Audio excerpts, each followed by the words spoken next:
Many investors value cash flow over all else. This can lead to ignoring properties that have great long-term potential due to the location, the layout, lot. I've got an alternative for you to consider. For properties with exceptional value that are cash flow negative, we can consider the following steps. Build the negative cash flow over the term of the mortgage into the initial investment. In other words, set aside a contingency to cover that negative cash flow. This can be included into the pro forma. While it will lower the overall return on investment due to more capital being up front, it can lower the stress about the property's payments and open up doors for potentially better long-term opportunities. It is essential that you have the funds set aside, as hitting a cash crunch can be devastating. You should also set aside contingency funds for maintenance and vacancy. By making a few calculations and an assumption on the interest rate, we can project out the future payments at the end of the term. This assumes the borrower, you, refinances. Now, if an investor purchases a $500,000 property with $100,000 down, they can reduce their monthly payments in 5 years by $175, assuming that interest rates do not drop.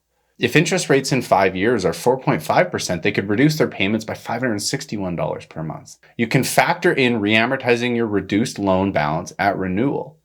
What this means is the possibility of falling rates and the potential of increased rents can open up opportunities. So what I mean by all of this is that over a period of 5 years, you're going to be paying down your mortgage balance. At renewal in 5 years, you're going to have 25 years left on your mortgage and you're going to owe a little bit less.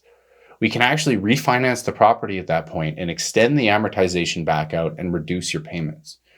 Now, I don't suggest this on just any old property, but if you find an opportunity that's exceptional, it's a great double wide lot, nice home that'll be easy to renovate and very cost effective, it's near schools, hospitals, transit, it's subdividable in 5 years, whatever it may be, I want you to consider this strategy to potentially open up avenues. Now, you should be very cautious about this. It's not a silver bullet that just makes anything work. But for a tactical and strategic real estate investor that is looking for true value and opportunity, this can be a way to make the numbers work long term. This is my least preferred route, and please read the warnings at the bottom of this video because this scenario has a relatively high risk, but we can consider interest rates falling, rents increasing, and the principal being paid down. So here's a few quick metrics for you. Per $100,000 that you owe, over a 5-year term with the principal paydown and refinance strategy we're talking about, you can reduce your monthly payments by $44 per $100,000 borrowed.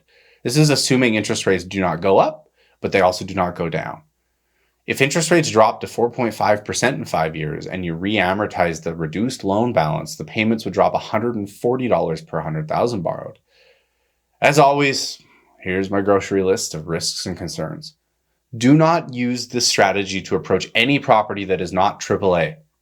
You do not want to use this to go buy some shithole. This is a strategy that has very, very real risks and should not be used by unquestionable properties. Personally, I would only consider it in areas with new infrastructure being built, like hospitals, universities, transit, properties near that infrastructure, major employers, universities, those hospitals, or properties that I strongly believe the zoning may change. So you can look at community plans and other things to look at how the density may change. It is also important to consider the increasing costs over 5 years. Insurance costs, rates, utilities, tenancy rules, rents could drop. At the end of the day, there are a lot of variables here.